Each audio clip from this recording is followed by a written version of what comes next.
So they were, I mean, they were on a completely different planet. We'll talk about that.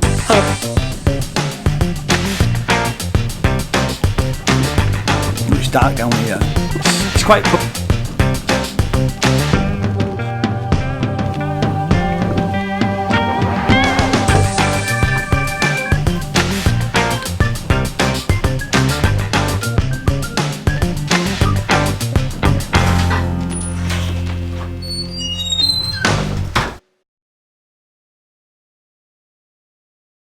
Hello and welcome to my channel. My name's Ian J. Cole and my channel is all about music and art, and welcome. It's pleased to see you.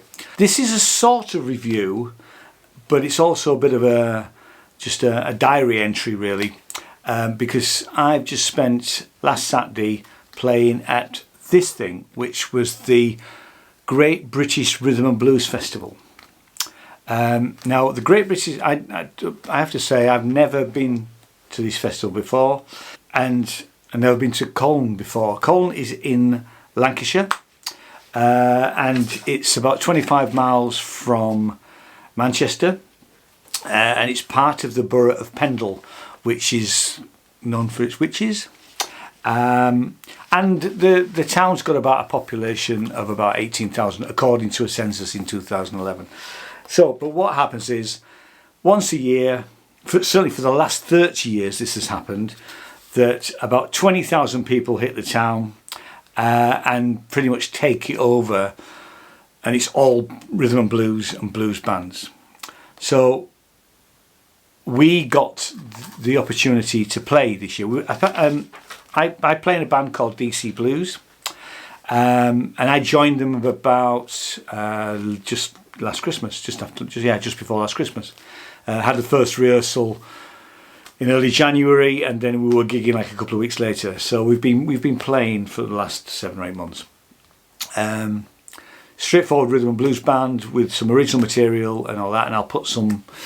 I'll play some of the music in this video. But this festival it's on for 3 days. It's 170 acts, 22 stages, and there are 4 main venues. Now we didn't play at them. We played in a couple of pubs, which is how an awful lot of so you've got these 4 main, should we say, 4 main venues, which will hold up to, I think the biggest one holds up about 750 people. Then there's one about 500, which is the Hippodrome, and then slightly less on the other 2. So there's about 10 or 11 pubs and the rugby clubs involved as venues. So they certainly take over the whole town. So much so that the main street in Colne is the Market Street, which leads into Albert Road, and those 2 streets are completely blocked off while the festival's on. What we had to do was we had to get there. Our first gig was at 6 o'clock in the evening at a place called the Duke of Lancaster. So we left York. I drove from Pocklington to York, met up with the rest of the guys in the band, and we went in a couple of cars. It took us just under 2 hours to get there. We arrived about 4 o'clock, 4:30, something like that. Now the big problem that we hit first of all was finding, because the roads, the main streets, the main Market Street and that are closed, you've got to find somewhere to park, you've got to find some way of actually unloading your gear. And actually, that, if being slightly critical of the festival, they didn't take that into account for any of the bands that were playing in the pubs. So we were pretty much left to our own devices. We weren't allowed to drive down the road, obviously, in this case, and they had security at the ends of each road.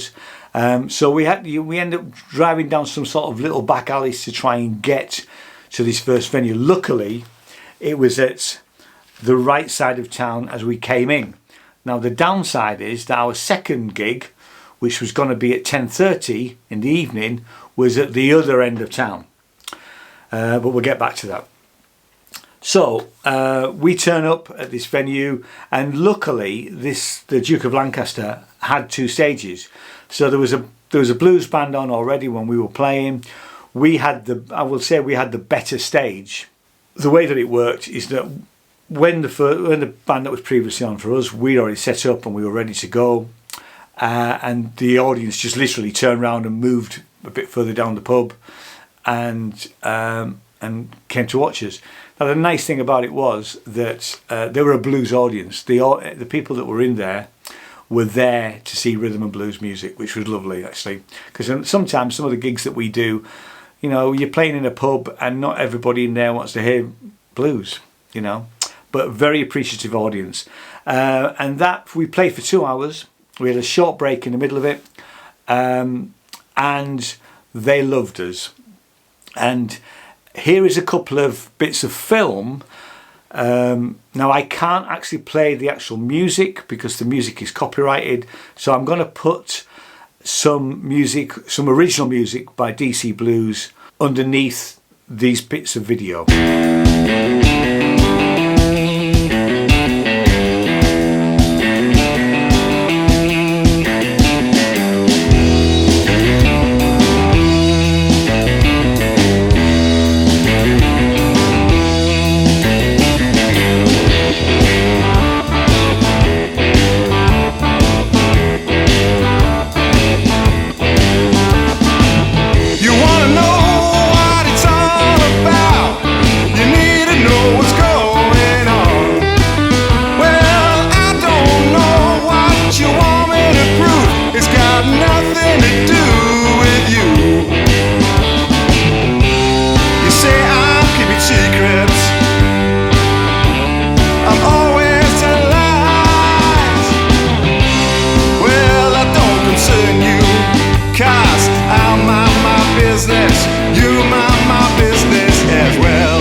Once we finished our set at the Duke of Lancaster, packed all the gear up. Now, the only thing that we didn't take with us was a PA, because there was a PA in each of the venues, but there was no sound engineer, so we were pretty much left to our own devices to actually manage the sound of this at these gigs. So we had to pack everything up, the drums, keyboards, guitars, everything, put it all back in the cars, and then literally went down, and I wish I'd filmed some of this, because we went down some really, really tiny alleys to get to the other end of town, to a place called Tubs of Colne. Now, Tubs of Colne is normally a restaurant, but so we turned up there, we'd come off stage about 8:10. By the time we got there and we'd found our way there and found somewhere to park, luckily we were able to park down the back alley just behind the pub, mainly because there was a skip in blocking the alley, so that was good. We managed to grab some food from one of the fast food places on the street, and it was absolutely heaving and great. And so this is like 8:30, 8:45 at night. We're on 10:30 for 2 hours, and so we just went for a walk around. And in fact, I've got a little bit of footage, so you can see what it was like in the street at about 9 o'clock. So we'll put that. I'll put that in now.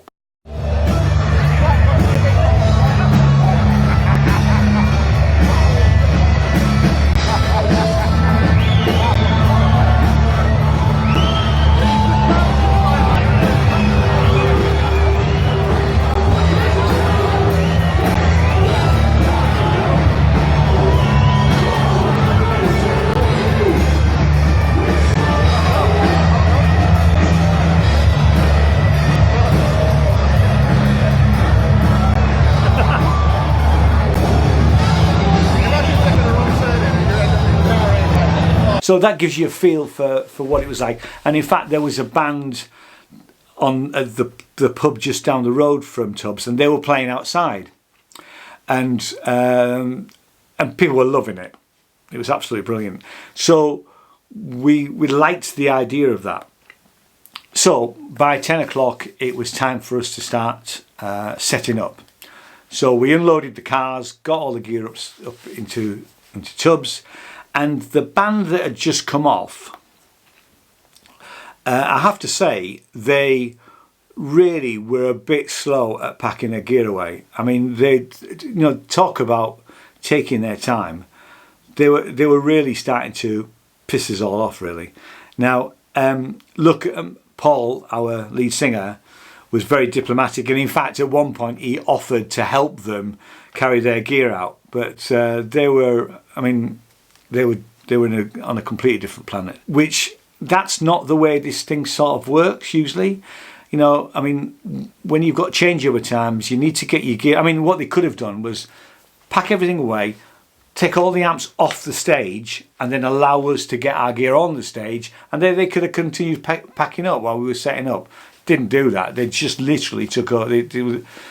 They took over the whole stage, and we were literally, our gear was there ready to go. And it was, by this time, it was getting quite close to our start time of 10 o'clock. It was about 9:45. And then one of the owners of Tubbs came over and said, did we want to play outside? Because the other band that had played at the pub down the road finished. And he said, we've been alternating this, so if you want to play outside, you can do. And we just ran with that. So moved the PA outside, got all our gear set up, and played to this huge crowd of, I don't know, maybe 500, 600 people on the street. So there's a little bit of footage of us playing. And thanks to our guitarist's wife, Fran, for some of this footage. I did take a little bit of footage as well. So here you can have a look at actually what the crowd was like while we were playing. Lovely fresh spring water. Cheers, Tom. Thank you.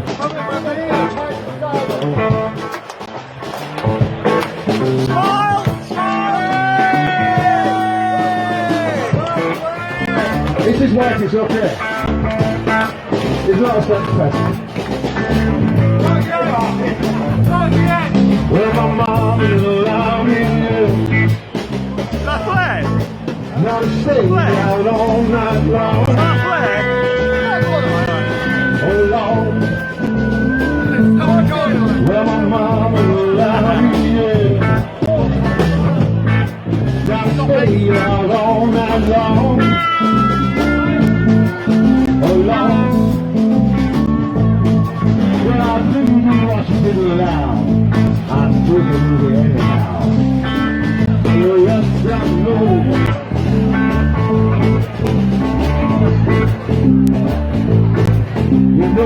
same way came the Colne people. We were going down the high street and it was just totally mental. Two people smoking dope in the street, the shooting in the bottles getting stoned. Well, they're having a good time. The people in the city are having a good time. The rest I know. The rest I know. One day I was laying down. I don't know.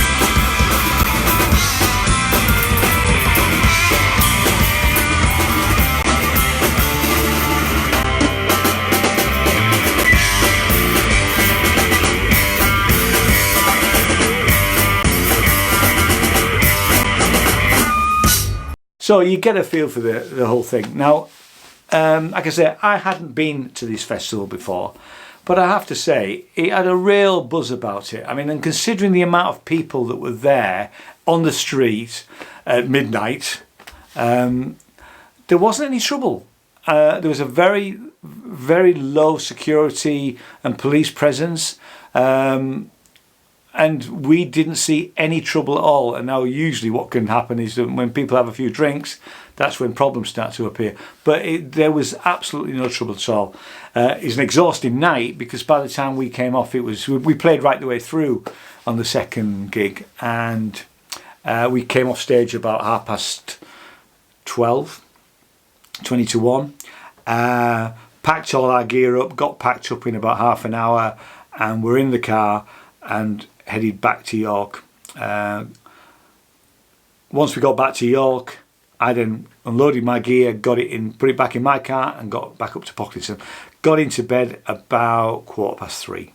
So it's a very long, considering that we were, it's 13 hours in total.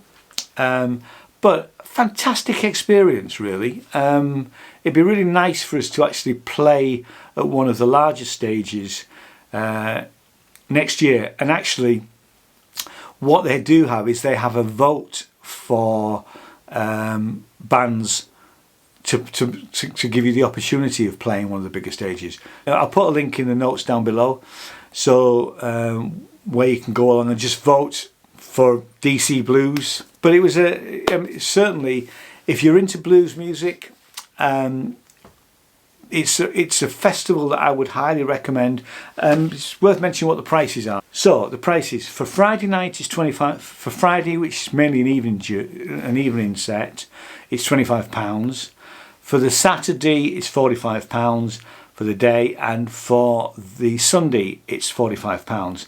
Now for the whole weekend, it's £99. And there is camping and things like that, and accommodation just outside of town. So it's really quite a good festival to go to. It would have been nice for us to actually be able to maybe stay over or come back the following day, but we had other commitments to do, really. We all had other commitments. So definitely next year, definitely worth looking out for if you're into any sort of blues music. A definite thumbs up. So thanks very much for watching, and I'll see you in the next video. Thanks very much. Bye bye.